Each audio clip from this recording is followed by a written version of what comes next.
যেভাবে বিসিবিকে যেভাবে এই এখন আর বাংলাদেশ ক্রিকেট বোর্ড এটা নাই, এটা হয়ে গেছে হচ্ছে বাপের দোয়া ক্রিকেট বোর্ডে পরিণত হয়েছে। মাননীয় স্পিকার, আপনাকে ধন্যবাদ। এখন কিসের মধ্যে কি পান্থাবাতে গিয়েছে, যাই হোক। মাননীয় স্পিকার, আমাদের উত্থাপন করার বিষয়টা হচ্ছে জুলাই গণ অভ্যুত্থানে অংশগ্রহণকারীদের সুরক্ষা দেওয়ার জন্য, সাংবিধানিক এবং আইনি সুরক্ষা দেওয়ার জন্য। সেটা জাতীয় দাবিতে পরিণত হয়েছে, জুলাই যোদ্ধাদের দাবি ছিল। তার প্রেক্ষিতে জুলাই জাতীয় সনদ স্বাক্ষরিত হয়েছে, তার মধ্যে অঙ্গীকারনামার একটা দফা ছিল এবং সেই দফাটা পরবর্তীকালে যেদিন সই করব সেদিনও একটা আন্দোলনের প্রেক্ষিতে আমরা অনুরোধ করে কমিশনকে অ্যামেন্ডমেন্ট আনিয়েছিলাম তাদের দাবির প্রেক্ষিতে। তার মানে যারা জুলাই গণ অভ্যুত্থানে ছাত্র গণ অভ্যুত্থানে অংশগ্রহণ করেছিলেন তাদের উপরে তো হানাদার বাহিনীর মতো গণহত্যাকারী আওয়ামী লীগ এবং তাদের সন্ত্রাসী গোষ্ঠী এবং পেটুয়া বাহিনী নিপীড়ন চালিয়েছে, অত্যাচার চালিয়েছে, গণহত্যা চালিয়েছে। জনতার প্রতিরোধের মুখে তাদের মধ্যেও কেউ কেউ প্রাণ হারিয়েছে, এটা যুদ্ধের ময়দানে ফয়সালা হয়ে গেছে, আমরা বলেছি। সুতরাং তাদেরকে সাংবিধানিক এবং আইনি সুরক্ষা দেয়া দরকার। সেই প্রেক্ষিতে এই আইনটা, অধ্যাদেশটা ইন্টারিম গভর্নমেন্ট প্রণয়ন করে সবার মতামতের প্রেক্ষিতে। হ্যাঁ, এখানে যদি আপনি সংশোধন আনয়ন করতে চান, মাননীয় সদস্যের উদ্দেশ্যে বলছি, সেটা সেকেন্ড রিডিং মধ্যে আপনি সংশোধনে আনতে পারতেন, আগে নোটিশ দিতে পারতেন, সেই সংশোধনীগুলো নিয়ে আমরা আলাপ করতে পারতাম। সেটা এক্সট্রা স্টেজ। এখন বিল উত্থাপনের পরে বা উত্থাপনের অনুমতি চাওয়ার পরে আপনি পারেন বিধি মোতাবেক ৭৪, ৭৫, ৭৬ বিধিতে পারেন, কিন্তু এর প্রেক্ষিতে আমার যে জবাবগুলো আজকে দিতে হবে ফর রেকর্ড, সেই জবাবগুলো আমার বলা উচিত, জবাব দেওয়া উচিত। এখানে ক্রিকেট কন্ট্রোল বোর্ড কিভাবে আসলো মাননীয় স্পিকার?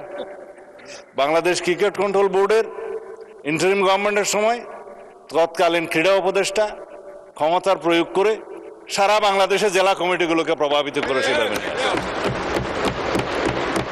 বাংলাদেশে যেগুলো রেজিস্টার্ড ক্লাব ছিল তাদের কাউন্সিলরদেরকে, হ্যাঁ, তাদেরকে প্রভাবিত করে সরকারি ক্ষমতা প্রয়োগ করে এবং হাইকোর্টে যে রিটটা দাখিল করা হয়েছিল সেটা হার্ড না করে পেন্ডিং রেখে, এখনো still it is pending with the chamber court I think, করে সর্বোচ্চ ক্ষমতা প্রয়োগ করে একতরফাভাবে ক্রিকেট বোর্ডের একটা বোর্ডিং করা।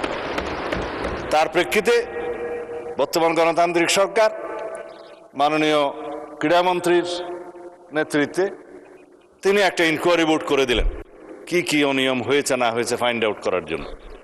সেই তদন্ত কমিটি রিপোর্ট প্রদান করার পরে তারা ডিক্লেয়ার করলো এখানে যথেষ্ট অনিয়ম হয়েছে, আরো অনেক কথা আমি বলতে পারতাম, বলছি না। তারপরে সেটা ডিজলভ হয়েছে, ডিজলভ হওয়ার পরে একটা ক্রিকেট কন্ট্রোল বোর্ড হয়েছে, আহ্বায়ক কমিটি হয়েছে, অ্যাডক কমিটি। কাকে দিয়ে হয়েছে? এই দেশের কৃতি ক্রিকেটার, বাংলাদেশে সবচেয়ে পরিচিত, সারা বিশ্বে পরিচিত তামিম ইকবালকে দিয়ে। মাননীয় স্পিকার, আমি জানি আপনার সময় নষ্ট করছি, কিন্তু ফর রেকর্ড আপনি জুলাই অভ্যুত্থান সুরক্ষা এটার উপর ক্রিকেট কন্ট্রোল বোর্ডের ক্রিকেট বোর্ডের অ্যাডক কমিটিটা করা হয়েছে। আমরা এখানে কোনো বাপের দোয়া মায়ের দোয়া করি নাই। এখন এতদিন পর্যন্ত শুনতাম মায়ের দোয়া পরিবহন আছে, আজকে মাননীয় সদস্যের কল্যাণে দেখলাম বাপের দোয়া কমিটিও আছে।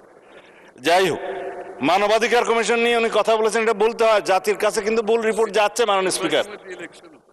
হ্যাঁ, ৩ মাসের ভিতরে ক্রিকেট কন্ট্রোল বোর্ড ইলেকশন দেবে তারা বিধি মোতাবেক। মানবাধিকার কমিশন মাননীয় স্পিকার, গুম কমিশন এবং আইসিটি অ্যাক্ট, তিনটার মধ্যে ওভারল্যাপিং আছে। আইনমন্ত্রী পরিষ্কার করে কয়েকদিন আগে বলেছেন, আমরা একটা স্বাধীন মানবাধিকার কমিশন করতে চাই যার সাথে মিল থাকবে গুম আইনের, যার সাথে মিল থাকবে আইসিটি আইনের। কারণ গুমের কারণে যে বিচারটা আইসিটি কোর্টে এখন করা হচ্ছে, আইনটা পরিবর্তন করে যার সাজা যাবজ্জীবন এবং মৃত্যুদণ্ডও আছে খুব সম্ভবত। ইনভেস্টিগেটিং এজেন্সি তাদের আছে, প্রসিকিউশন টিম আছে, তদন্ত টিম আছে। তারা প্রসিকিউশন যখন একটা চার্জশিট দাখিল করে, ওরা বলা হয় ফ্রেমিং অফ দি চার্জের আগে ফর্মাল চার্জ দাখিল করে। এই ফর্মাল চার্জ দাখিল করার পরে ইভেন সেই ইলেকশন করার জন্য আর উপযুক্ত থাকে না।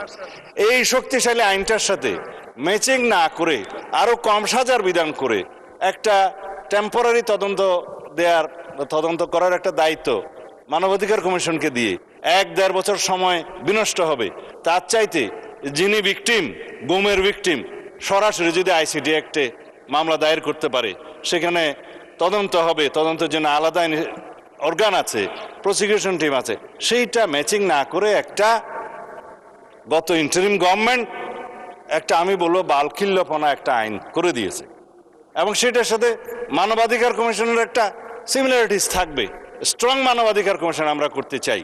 এখন যে মানবাধিকার কমিশনকে যে সমস্ত ক্ষমতা দেওয়া হয়েছে, তার সাথে স্টেক হোল্ডারদের আলাপ আলোচনা ছিল না। স্টেক হোল্ডারদের সাথে আলাপ আলোচনা করতে হবে। We have a hill tracts problem, বাংলাদেশে LGBTQ প্রবলেম আছে। আমাদের সামাজিক এবং অর্থনৈতিক এবং ধার্মিক সমস্ত কালচারকে মিলিয়ে তারপরে আমরা এই দেশের উপযোগী আন্তর্জাতিক মানসম্পন্ন ইনশাআল্লাহ মানবাধিকার কমিশন বিল আমরা এখানে আনব, সেটা আমাদের কমিটমেন্ট। তার সাথে এগুলো বাধা দেওয়ার কিছু নেই। বিশ্ববিদ্যালয় এবং বাংলাদেশ ব্যাংক দখল কারা করেছিল মাননীয় স্পিকার ইন্টারিম গভর্নমেন্টের সময়, সেটা এই দেশের মানুষ জানে। বাংলাদেশ ব্যাংক কাদের নেতৃত্বে কিভাবে বাংলাদেশের অর্থনৈতিক নৈরাজ্য সৃষ্টি করেছে। আমরা মনে করেছিলাম বাংলাদেশের অর্থনীতিটা পুনরুদ্ধার করার জন্য তারা কাজ করবে, বিপরীত করেছে। আমরা এখন সাফার করছি। আর বিশ্ববিদ্যালয়, সমস্ত বিশ্ববিদ্যালয়ের ভাইস চ্যান্সেলর সহ অন্যান্যদেরকে কারা নিয়ন্ত্রণে নিয়েছিল মানুষ, এগুলো আমরা বলতে চাই না।